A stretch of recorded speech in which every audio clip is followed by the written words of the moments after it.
يا وجيه الدين والكرم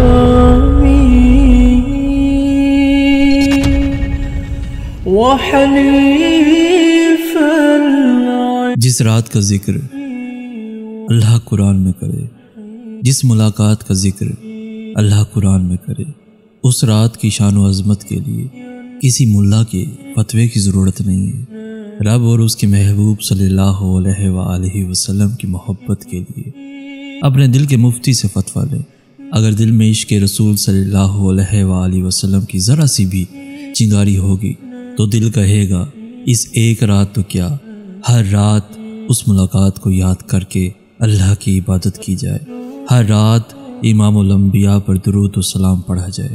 لیکن افسوس ہے کہ کچھ لوگ ان بابرکت راتوں میں بھی نہ جانے کس بات کا بوجھ نکالنے لگ جاتے ہیں اور فتوے دینے لگ جاتے ہیں۔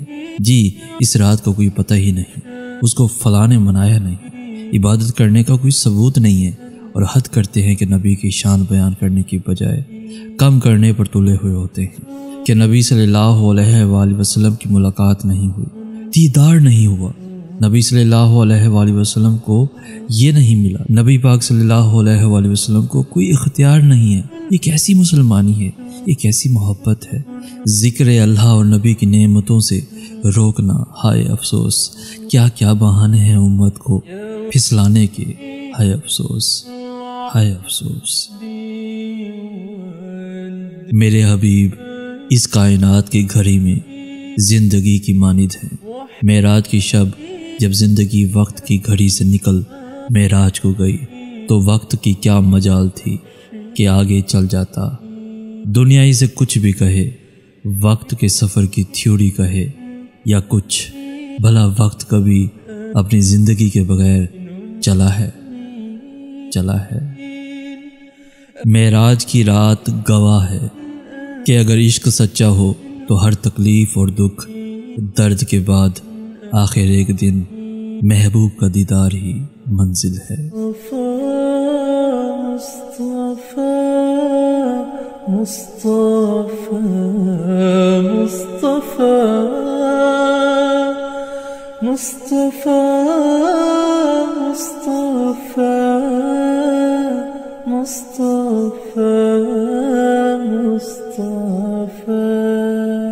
كامل كامل كامل كامل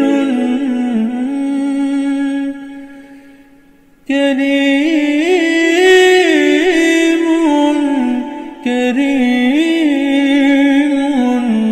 كريم كريم يا وجيه الدين والكرم وحليف